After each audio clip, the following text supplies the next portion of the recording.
Hi, welcome. This is Dr. John DeMartini. This is one of the most amazing and inspiring shows that you can listen into. If you want to be on the edge of your seats, if you want to open up your heart, if you want to expand your mind, and you want to meet incredible people, stay tuned because you're just about to experience a transformative radio show that will change your life. And you're listening to the Dr. Pat Show that's coming up right next. Welcome to the Dr. Pat Show. Talk radio to thrive by. Powerful, inspiring, and coming to you live, bringing you stories of people like you and me, busting through and living life full out. Get ready to dare to wonder what your life would be like if you knew you could not fail.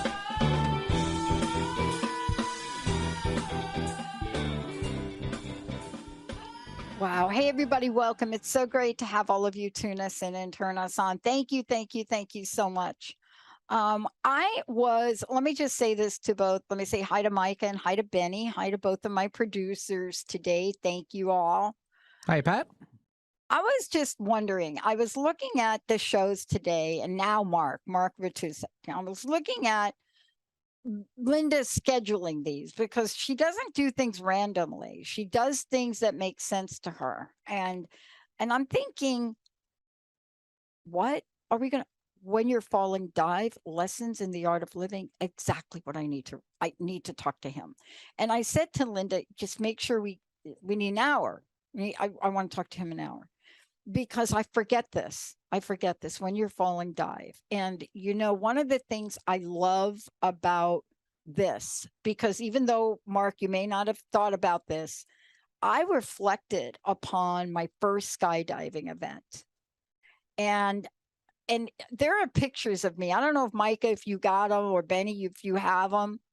But one of the things you learn when you jump out of a plane, just saying, I'm not saying for anybody to go do this. So please do. I don't want to get emails from your partners and your spouses that Dr. Pat said. I am not saying. But when you jump out of a plane, you dive. And when you dive and you have that experience, why is it that pictures and the video of me has the biggest smile on my face that I have ever had? People didn't even know I could smile like that. They were like, "You've got to be kidding me." But what is it about that? What you don't know is the preparation that happens before you jump. What you don't know is what went on in the plane. You see, when you're falling, what is this about your life's journey that Mark talks about? What are the lessons you're going to learn about today that will help us all understand that there is a smile you can put on your face if you understood what he's written in his book today and what he shares? For those of you, I want to introduce you to my very special guest today so that those of you know who Mark is. First of all, if you find out about who he is, an award-winning author, a teacher, a speaker, but he focuses on transformative writing, whether it's personal, professional, spiritual development. And when you read something like that about somebody, you know that they've been through the fire. You know it. Because in order for you to get to that place, in order for any of us to be able to talk about any of this, reading about it in a textbook is not going to have us show up authentically. And so when you know this about somebody, then you're not surprised when you do read this book that comes across your desk and you think this book is just for you. Today, you're going to hear about how you get through and thrive, how you get through some of life's greatest trials, and what is the secret knowledge about that? What can you learn about being out and understanding the art of survival? What does it mean to cross the own wilderness that's inside of each of us? What does that mean to really study and learn to find out that what's inside of you is always meant to come out and be powerful beyond our recognition? And what would you learn from Mark today as he's interviewed hundreds and hundreds of well-known survivors, right? But what is it about, folks, that can remind each of you, you too, like you, every one of us, we have it inside of us. Mark, it's great to have you here. Welcome. Thank you, Pat. It's great to be here. Every story, 20 years, I love doing this. I love learning. But every story, especially when you show up as powerfully as I've just described you, and I've just really just scratched the tip of the iceberg, starts with a personal journey. It starts with something that has either rattled our cage, rocked our boat, the parachute that you don't think is going to open as you're jumping out of the plane. So here's my question to kick us off before we really talk about this. See, underneath writing a book like this, you know what it's like to survive. You wouldn't have, this would not have been of interest to you. What is it? What challenges, what obstacles, what did you have to overcome to get you to be here in this very moment today? Well, that really begins when I was a young kid. I grew up in a house where there was a lot of trauma and loss, violence, and fear. And there was nobody around to give me any guidance. So I became a seeker when I was a very young kid. I turned inward for answers to how to get through so much of the suffering and the pain that was around me. So that was the foundation. As I started writing when I was a very young child and realized that it could really be a path of self-insight.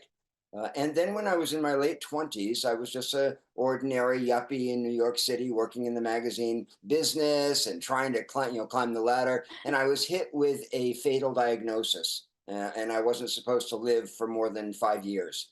So everything fell apart in my life. I quit my job. I followed a friend to India. I turned inward. I started asking myself the kind of questions that seekers ask themselves. And so for 10 years, I was really basically a Dharma bum, living all over the world, wherever I could sleep on people's couches or a monastery ashram. And I was preparing myself to die. I was really trying to cope with day-to-day terror of when is the shoe going to drop? And it was completely, meant to drop. Well, it didn't drop. Treatments for my condition, arrived, but I was able to go through that complete letting go of any sense of certainty or control. Yeah. And that's really what set me up for the work that I've done, as a memoirist and as a teacher, because survivors are more deeply rooted in life than people who have not been tested. And this is such an important point, because when you get rooted that way, it vitalizes you. It brings you to life. It doesn't break you. It actually plugs you into a deeper source.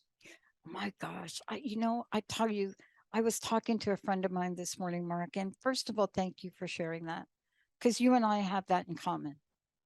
I have achieved a lot in my life. I thought survival came at a very young age based on my childhood, my mom's suicide, being homeless. I thought that was survival. No, that wasn't it. Survival came to me, in your words, after I read your book and I read these stories. When it hits your physical state, okay, right? You're shaking your head, so you know what I'm about to say. I do. 6 months after starting this journey, 20 years ago, I dialed the wrong phone number. And honestly, I go on a journey. Everybody wanted to commit me. My friends, my partner, they're like, what are you doing? That was 20 years ago. I bought airtime, 1 hour. I paid a lot of money. It felt like breathing to me. And I've never looked back. Started a network. However, 6 months after this, man, I started to listen to people.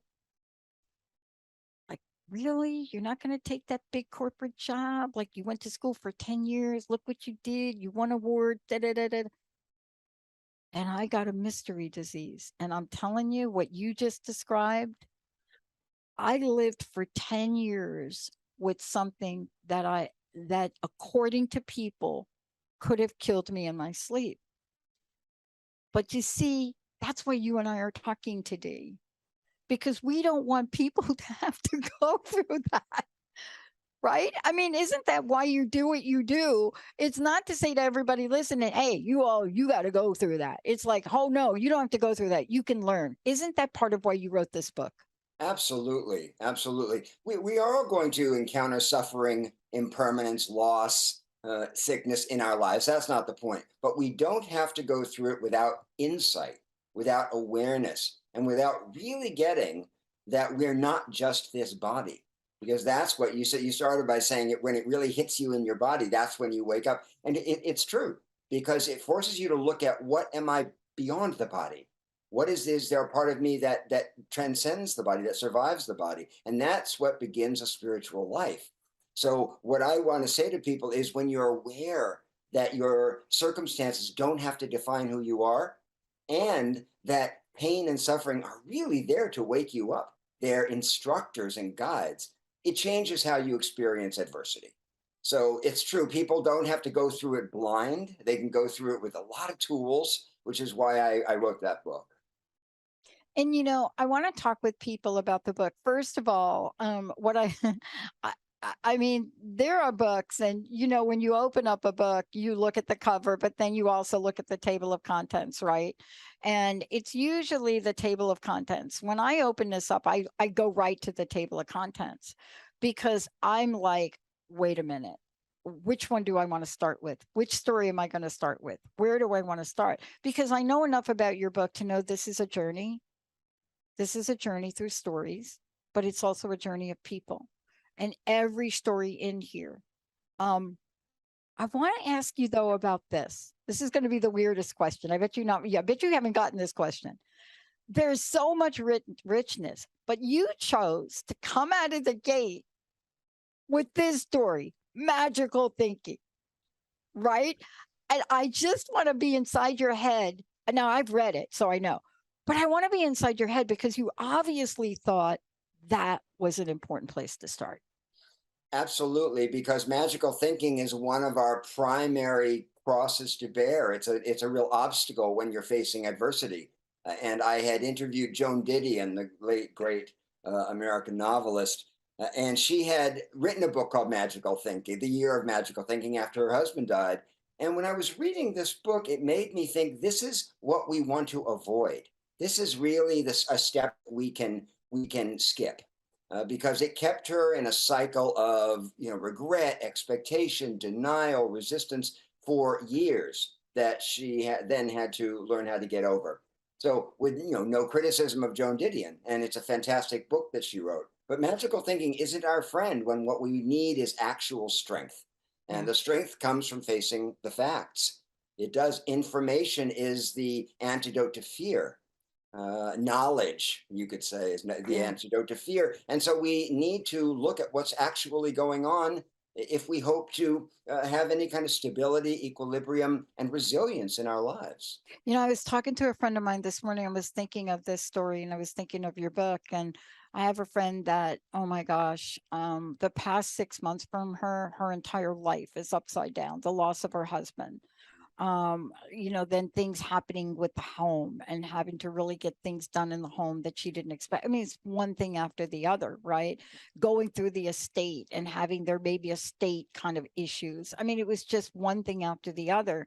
And I had a conversation with her today, and she said something fascinating to me, which I was actually surprised she had the wherewithal to say. What is this all for? Right? All of her to-do list, because it's one thing to lose a loved one, but it's another thing to spend every day since that to really have to work on some very big issues, right? That you may not have faced before. And I said to her, in my own words, I think what you said. I said, look, you're not expected to be any other place than where you are right now. And your goal is to do the next indicated thing. That's what your mission is right now, right? And I said, don't underestimate what you've gone through, but the future will be revealed to you, because you're in the middle of the journey right now. And even in the middle of the journey, you got to remember to drink your water. You got to remember to get your water. So you have to do the next indicated thing, and you're surrounded with people that would help you. And I was so struck by these stories, and how the people in your stories knew the next indicated thing. Because the only other choice, as everyone knows who's been in a crisis, is to do nothing, to stay in the corner, shut the door, shut the windows, and just rot and just give up. You get to a point when your back's against the wall, you don't have the luxury of a lot of rumination. So it becomes an act of survival. If I'm going to survive, not only as a body, but as a soul, as a spirit, then I'm going to have to say yes. And yes is, as you're saying, the next indicated thing. And it doesn't have, there is no right thing. That's the important No. thing. You know, so if you take door A, you'll learn those lessons. If you take door B, you'll learn those lessons. But really, there is no right or wrong choice. There are better and worse, more skillful, more helpful choices and less, but there's no wrong choice. Because I Exactly. can tell you from my own experience, some of my wrong choices have led me to my my life, my work, the things that matter the most to me. Look, people ask me how I got started. I say I dialed a wrong phone number, and I did. That's what happened 20 years ago. And the odd thing is, like, you're in Boston now. I grew up in New York. You know this, and I know this. People that this is not a bad thing. So please don't email me when I say this. But people in New York, we grow up according to a pace. We don't stay on wrong phone number phone calls. We just don't. It's not in our makeup. I mean, some of us, maybe now I do, but 2003, you dial a wrong phone number, you hang up. I didn't. See, and this is what I love about your book. And I want to jump to this. I want to ask you this one question.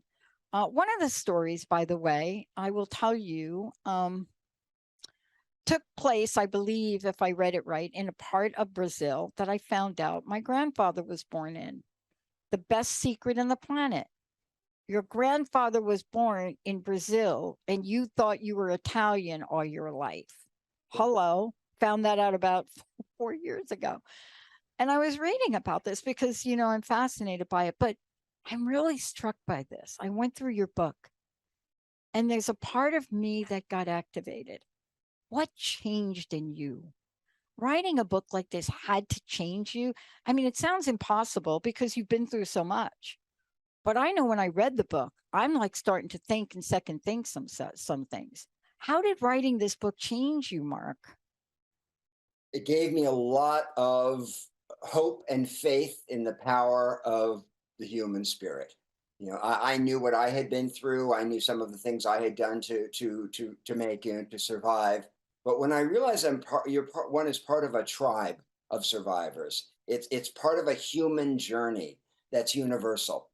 And you realize that regardless of the circumstance of particular adversity that you're facing, it's part of a pilgrim's progress toward awakening that all of us are on. So where your wake up call comes is irrelevant. Hopefully, it will come when you're young, so you'll have the right. So then you have the time to actually, you know, have a second life or start a new chapter.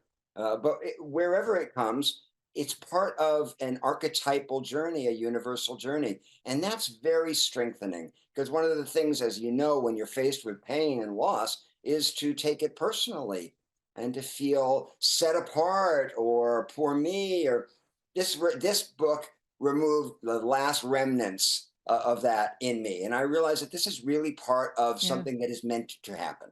Yeah. I want to talk. I'm going to read from I'm going to read from your words in the book. I just need to read this. It really begins the book, but it really is so important for people to read. A lot of people. So you all, I have told you a lot about reading books, but I will tell you the one things you don't want to do is ever not read an introduction. What I have found, coming from somebody that grew up not being able to read, I have learned to really appreciate words and stories. And what I loved about this is how people, and I think you talk about it, whether you're in a hospital room or a penitentiary, and I work with women that are in jail and addiction and recovery, right? So I understand that. And boy, I could write a book about that, but I would have the women help me write the book. But what you say is so beautiful. You say many of them have learned to turn their obstacles upside down and realize, as one grieving mother told me, that no matter how painful life becomes, something else is also true. Unexpected gifts come in. Why am I crying over this? Unexpected gifts come in unlikely containers. I'm surprised, overjoyed to still be here, healed but not cured, chronically awestruck, grateful beyond measure for another day. I hope that this book is a comfort to you. Let its chorus of voices remind you loud and clear that even with the cards stacked against you, life is always worth the risk. So many people are feeling that life is stacked against them today. Yes, it's true. And that's why I'm happy this book is being reissued at this particular moment. I am Because too. a lot of people are facing the kinds of questions that folks who have, gone through crises or terrible, adversity have been asking for, most of our lives. But now with the pandemic and with, the rise of fascism around the world, all of what's going on, people are looking at life feeling like there is an overwhelming opposition to wellness. There's an overwhelming there are overwhelming obstacles to having a viable future. Yeah. And so to live that way, it's hard to find your way through that kind of a dark wood, a forest.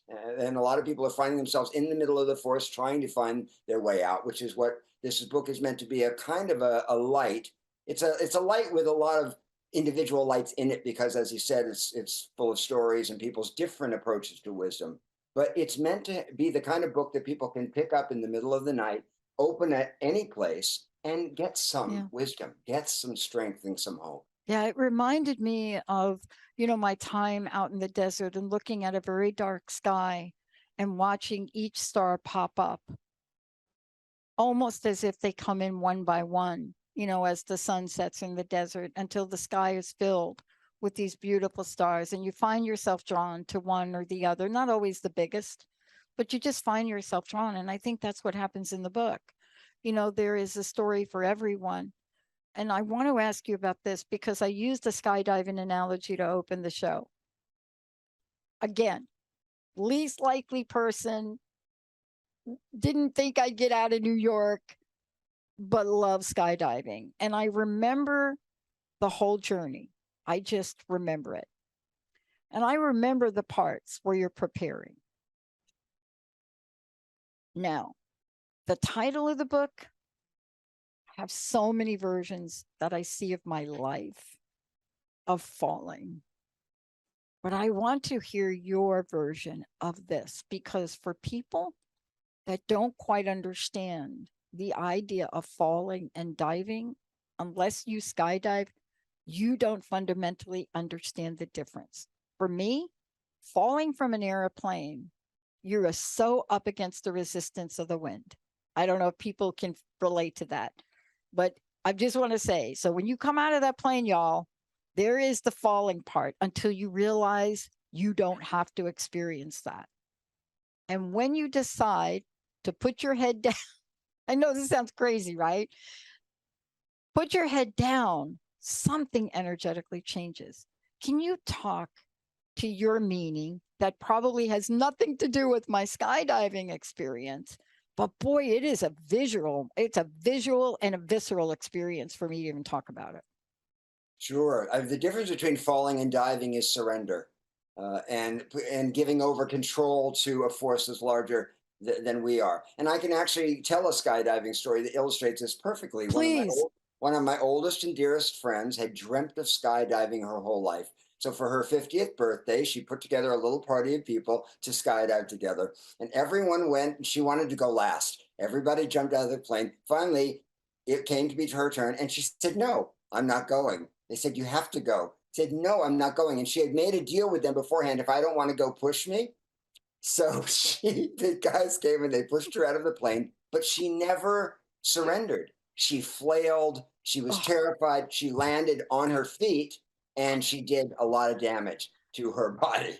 And that's really a true story. And that's a perfect example of what happens when you don't give over to what's happening. She was literally falling out of a plane and acting like she could hold on. And what it did is it caused a lot of injuries. So that's that metaphorical? It's about giving over. Excuse me. Oh my gosh. See, I didn't know that. Look, I can only relate to this, but I can relate to parts of my life. Now that you've just described that, I want to take a short break. When we come back, I want to talk about some of the stories and some of the examples, because the message that I hope we bring as a network, and the hosts bring, and you bring, and the book, and thank you for bringing this book back out, but it's not just about the book. This is a life path for you. People can join you. They can look at the Seekers Forum. They could look at the book. They can look at places. And I want to make sure, one, Mark, that people know what is the best way to find out more about you. What is the best way to step into a journey for those people that may not know some of the things we're talking about? Because everyone can participate. How do they find out about this? How do they get the book? Well, the book is available wherever books are sold. People can look at my website, markmatousek.com, or my community for talking about these kinds of things, which is called theseekersforum.com. And I love connecting with people. These are both resources for a lot of what you're talking about. People who want to know where to start, but there are so many different options. The Seekers Forum, we have a huge resource library for people to dip in and say, well, that works for me, that resonates, that doesn't resonate. I have to tell you, I love that you did that. And I want to say this to folks because there is a way to get relief for whatever you're going through. That's why we do these shows.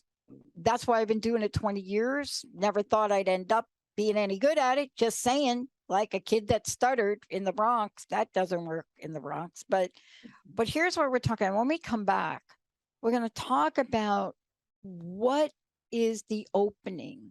If you're listening to this, there's an opening. I'm just saying. But what is the opening that you may tap into? Because what Mark has been able to bring to the forefront is that there is a story in each of us. There's a story that could tell us how victimized we are. There's also a story that could tell us how victorious we are, how powerful, greater than you can imagine. When we come back, we're going to share some of those stories. And by the way, it is, thank you for texting me. I'll say it slowly. theseekersforum.com. The THE, put that in front of it like the Dr. Pat Show. If you put that, the Seekers Forum, when you get there, you're going to find there's opportunities to become part of something. There are programs. All of it's right there. And then Mark's website. And yes, I will also tell you about that. And I will spell it for you. Thank you for texting me. I love that my listeners have my phone. It's Mark Matousek. I'm going to spell it. Mark, MarkMatousek.com. But Google, when you're falling, dive. Go ahead and Google it. Benny, Micah, let's take a short break. When we come back, we're going to talk story. We'll be right back, everyone.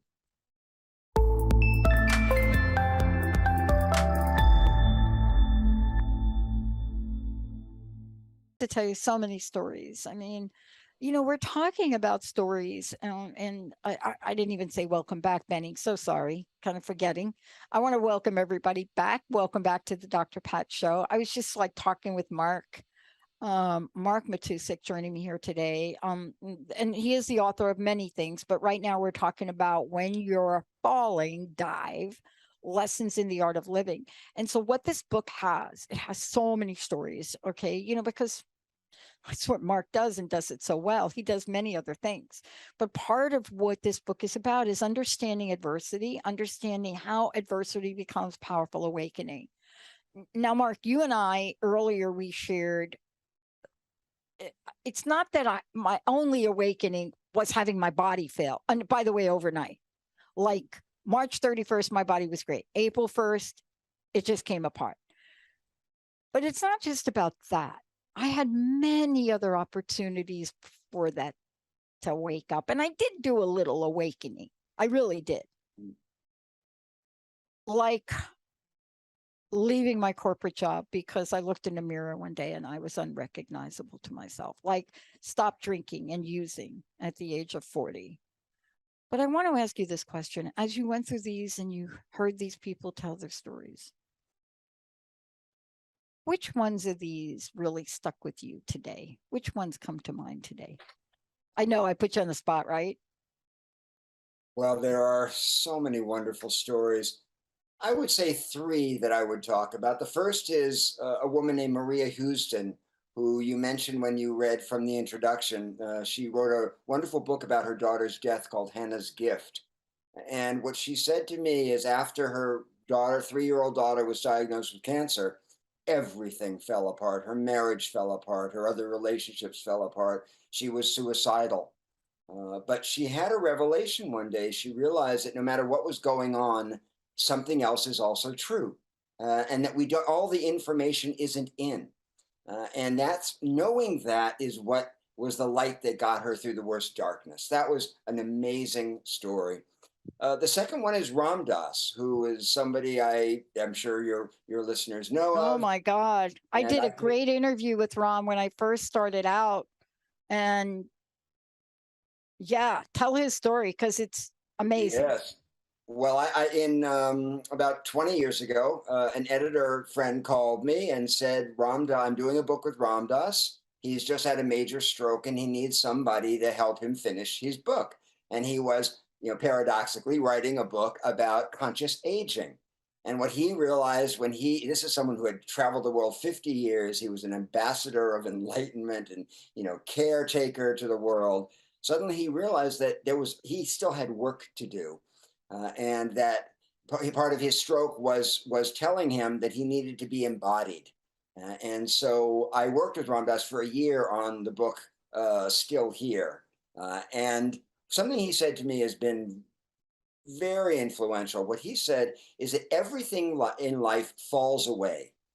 Everything, the body diminishes, people die, that life is impermanent. But one thing increases. And he said, and that's wisdom. He said, till the day you die, you can be building wisdom. As everything may else fall away, but that is something that grows and that gets stronger, and that's been really important to me as I've gone through my own losses, realizing that the insight that comes is something that it's a richness, and it's something that we can take forward with us. And the other story, Pat, is Stanley Kunitz, who was a great poet, and I met him right before his 100th birthday. And he was just an extraordinary man. And he said to me, he said, reinvention is my philosophy. He said, I don't wake up every day as a nonagenarian. I wake up as a poet. And this sense of life beginning again every day, and that reinvention is always possible. And being surprised by our lives, not becoming same old, been there, done that, but always being open to new experience is a way of resilience. It's a way of strengthening our spirit. And Stanley Kunitz was an extraordinary example of that. So those are three of the stories that I've really used in my own life. The principles have helped me stay clear in times when things get cloudy and as life can feel overwhelming.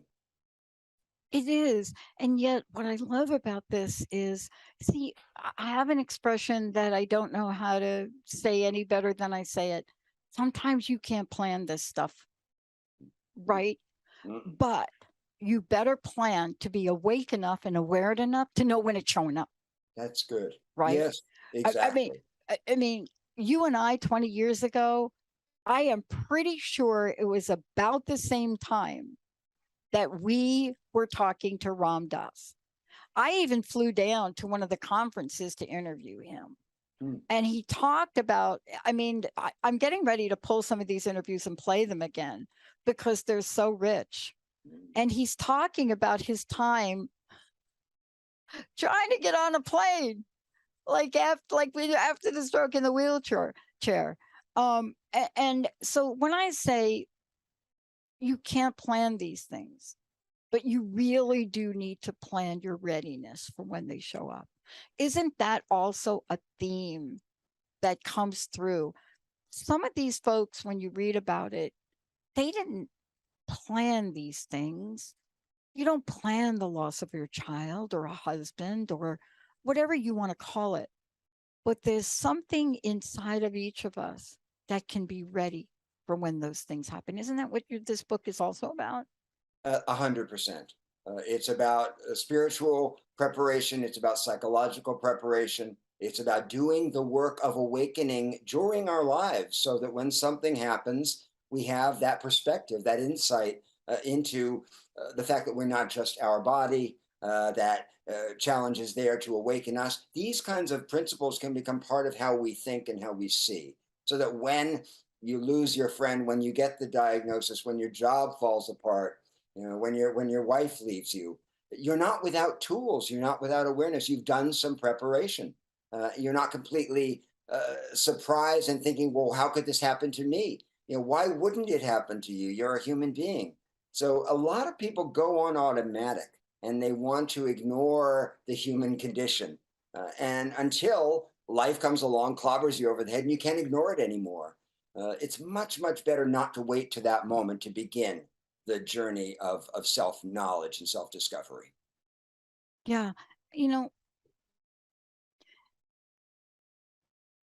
I don't think any of us, Mark, could have planned these past 3 years. I didn't. But here's what I've learned, and I would love for you to talk to it because some of the stories are in the book. I've often wondered why certain things pop up in my life. I've thought about this. I don't ruminate on it. I don't lose sleep, but I've often thought about it. And I've thought about what have those things done to prepare me for where I am today and what I am called to do. And what I learned from these 3 years is I thought I was prepared for what I'm called to do, and they helped me get more prepared. How do these things, through the stories, through your life, how can we talk to people to say, yes, we understand what you're going through, even now, even though the rest of the world and maybe maybe the government thinks, oh, COVID's over. But honestly, if you're a small business, you are feeling it, right? We all know that. But it's preparing us. And these stories in your own life, my sense is it doesn't matter what crawls out from under the rock. There's something in that thing that crawls out from under the rock that's getting ready for us to look at a bigger rock, right? What do you think? Absolutely. And I think the pandemic came along at a moment when we've forgotten that we are connected as a global species. This has forced us to acknowledge our mortality, our fragility, our impermanence as a species. This has never happened in human history before. And it's no accident that it's happening at a time when we're endangering the planet, we're endangering our immune systems. We are overusing animals and animal products, the cruelty to animals. This points to all of those issues that the pandemic grew out of. So it is a big awakener. It's a global awakener. And I know a lot of people, as I'm sure you do, who have really changed their lives because of this. They've given up jobs that they hate. They've left relationships that weren't working. They've given up certain things that were harming habits that were killing them. The pandemic has awakened a lot of people, and that I think it's preparing us for what is coming. Because when you look out there, Pat, I don't have to tell you, it's a dangerous, dangerous moment on this planet. And it is unprecedented in the number of different dangers. From superbugs to fire tornadoes to famines, to refugees. It's gotten overwhelming, and so I think the pandemic is the first how can I say, it's like a 10-pound weight. And we're in the gym, we're starting with like a 10-pound or 5-pound weight. Because the truth is, most of us, we're inconvenienced, but we didn't actually suffer that much. There are things coming down the pike that are going to take a lot of strength and a lot of community and connection that this is preparing us for. Yeah, I love this, and I love talking with you about it, because part of this, and you read through the stories, and there are some of them that you'll relate to some, and the other, and some people relate to others. But man, there are lessons, as you say, when you surrender and let go. And I want to reach back out and talk to you about that. For me, it was a process in learning. There have been some moments in my life where I've been shocked into surrender. Like what I shared with you, walking down in my fancy outfit, getting ready to go to my high-paying corporate job, and stopping in the foyer. I called it a foyer because it's Jersey. Stopping in this big place at the bottom of the stairs with 2 giant doors on 5 acres, right? And there's a mirror, because you always have to check the way you look before you get into your fancy sports car, don't we? Right? And I remember this one day with my beautiful collie, and I'm looking in there and I'm like, who the are you? Right. Right? I can't cuss on the show, but I literally said that. I was unrecognizable to myself. See, that's one of these things. I call that a point of surrender, that I was willing enough to look and just be aware of that. Let's talk about how folks listening here may be thinking, I'm not that person. I haven't lost a child. I, I didn't go through this illness. You won't have to. What we're trying to say to you, you may have a mirror moment. Right? That's right. That's right. And in that moment, you could have said no, turned away from it, and just gone up to your office, or where, I don't know which direction you were moving, but you didn't do that, and that changed your life. It gave you your real life. As far as people using this, Pat, everyone suffers, everyone hurts, everyone loses, everyone gets sick, everyone has fear. So we don't have to wait till we are overwhelmed by a life threatening crisis to start to do this work of awakening. But as I said earlier, a lot of people go through their lives trying to deny the human condition. Oh, I'm fine. I'm not scared. They're confident. They're in control, and they hold on to that. The ego holds on to that as long as it possibly can, until very often life just has to beat us up and pull it away. What I'm saying to people is we can start to do this work now, and it's important. There's nothing more important than this work. We're talking about wisdom. We're talking about awakening to who we are. That's what we're here for. And having these kinds of challenges and threats force us to. That's the beauty of them. They force us to start to look beyond the material world and our self-centered little ego self. That's the beauty of them if we use them. Or we can turn away from the mirror, and we can go into denial. We can hold on to it as long as possible, and then on our deathbed, we can be resisting what's happening, so that we go sort of kicking and fighting into that good night. That's not the way I want to die, and it's not the way I want to live.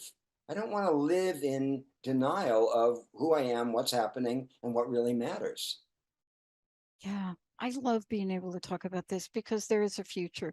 It's like this morning with my friend, and I know what that feels like to wake up one day and to say, I don't know what this is all for. You see, I imagine my mom felt that right before she committed suicide. I would imagine the first time she attempted suicide, she felt that. And the second time, she was very clear. She couldn't get clear on that. And she didn't have the help. She didn't have the tools. She didn't have you to talk to or me to talk to. Back then, women that were feisty, that wanted a better life, you just give them a prescription from Dr. Jacoby.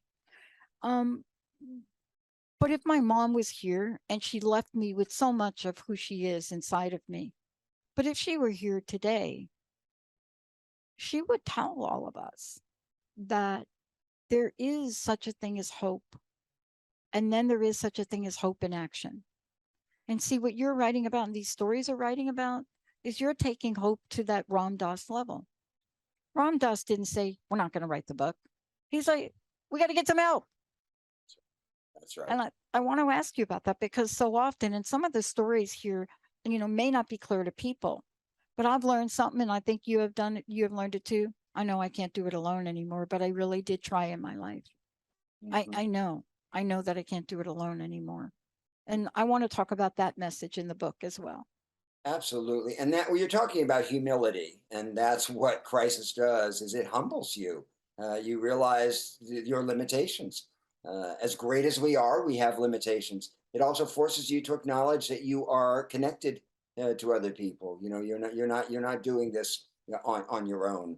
And that's the beauty of it, is that it makes us look at that, because the ego is all about fear. It's about denying that we need other people. It's about imagining that we are in control. So until we lose that, we can't have any intimacy in our lives. We can't have any true wisdom in our lives, because it's based on a lie. It's based on the lie of the mind that tells us that we're solid, we're not going anywhere, we know what's going on in our lives. Well, we don't know what's going on in our lives. The truth is that we don't know who we are, where we came from, where we're going, or why we're here. These are ultimate mysteries that none of us have solved. So living in that mystery is what this practice is about. It's what the journey of resilience is about. It's living in mystery, and getting this mystery is extraordinary. And it's always revealing itself in ways that we, as you said earlier, can't plan, but are really beautiful and are there, for our learning and for our support and our enlightenment. Yeah. As we move forward, what are you most? I know this is interesting. We're talking about stories of survival, but I want to really go to this next thing. And I think it's what we're all made of, Mark. I think inside of us, we all have, oh my gosh, one of the biggest debates I've ever had was with Eckhart Tolle. And it really, it's when I called him and I said, dude, you better recognize Ram Dass for your book. I'm just saying. And I did that like in like he was really popular on Oprah and everything, and I'm like sending him little messages like everybody's reading them, right? Like I'm trying to say, please recognize Ram Dass, right? Because he wrote the first book on this. Can you just please acknowledge that 3/4 of what you have in your book, like Ram was talking? So my point is this: there is the work we do inside, and there is the level of power we have to see in each and every one of us. And I wanted to ask you if you could talk to 1 to 3 things that you would say right now it's important for people to have. Back then for me, when that was me and I was doing this, and I was really ignorant, I had studied the consequences of broken promises for 10 years. So to see Ram Dass, who I read everything he wrote, and then not see him get credit, he did finally get acknowledged for it. It just didn't make sense to me. So there was a level of integrity that I was learning to become in my life, which I had never been before. So I was a little bit overboard. What would we say to people here now would be on your top 3 for people to say, look, this is what y'all can do now? The 3 things would be surrender. And that means saying yes to your life in this moment, in all of its strangeness and mystery and difficulty, allowing for the whole thing to be there, including your shadow. It's very important to acknowledge the shadow and surrender to those parts of ourselves that we reject, that we resist, that we push away. The second thing would be humility, because working on humility, it softens the ego. It gives us a sense of humor. We stop taking ourselves quite so seriously. We realize that we are part of a whole, and that while we are great, we also have limitations. So humility is the awareness of our proper proportion in the universe. That's how I think of humility. And that is something that we need to think about all the time. And the third quality really is joy. We forget about joy. We're so connected to pleasure. We're so connected to the quick hit. How many likes did I get? Instant gratification. The superficial forms of happiness, that we forget about joy, which is happiness with meaning. It's happiness that resonates and that doesn't need an object or satisfaction to be there. And a lot of folks are forgetting about joy. We live in such a cynical age, in an age when we were saying there's so much fear and a lot of depression. The suicide rates are through the roof. Addiction rates are through the roof.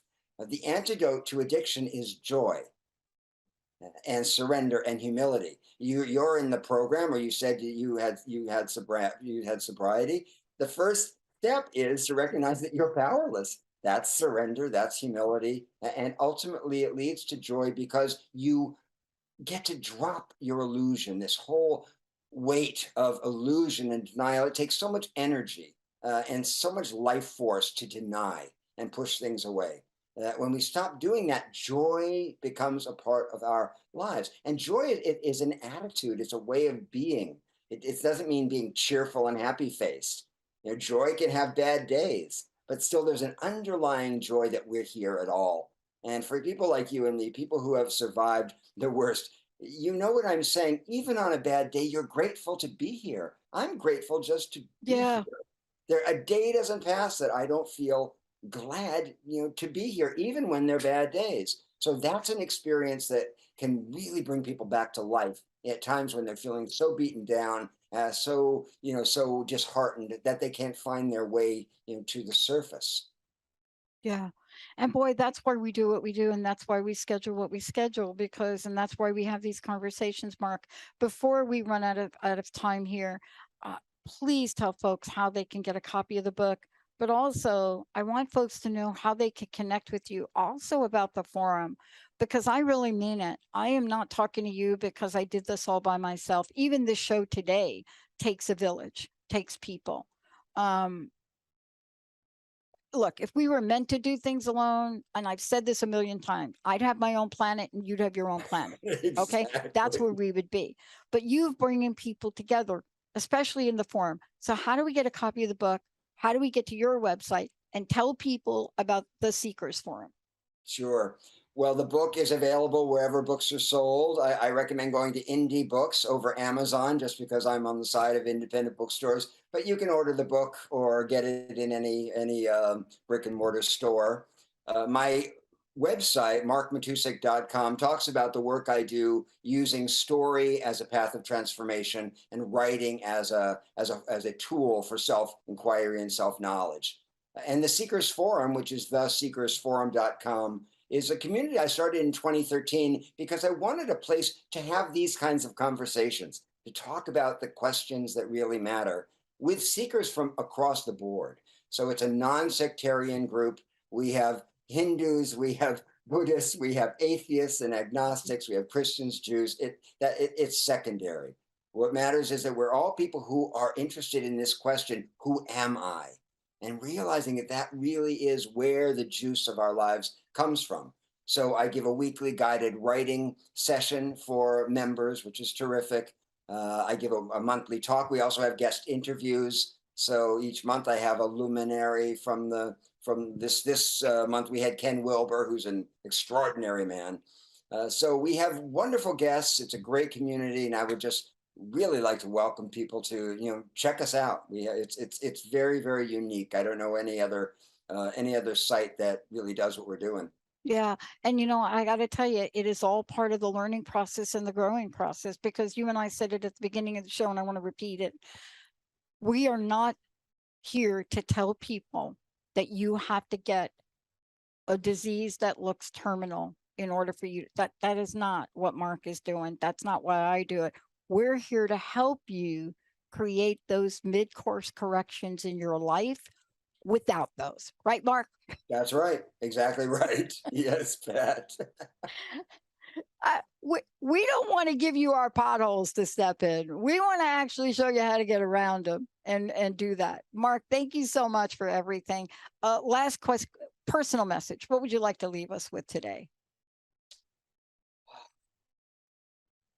Hope doesn't mean that things are going to turn out terrifically. Hope just means that we're open to the future. We're saying yes to the moment.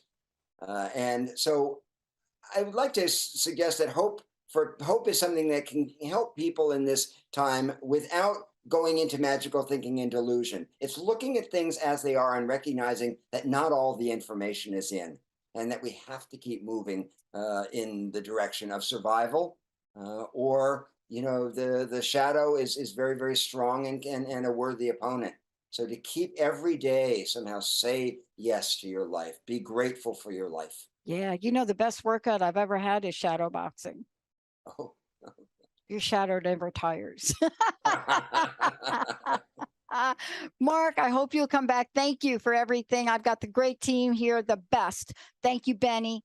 Thank you, Micah. And thanks to all of you. I'm telling you, these stories, you will find something in this book. But more importantly, the forum, you get to be part of a community that wants to move ahead. Thank you, Mark. Thank you all. We'll see you next time. Thank you.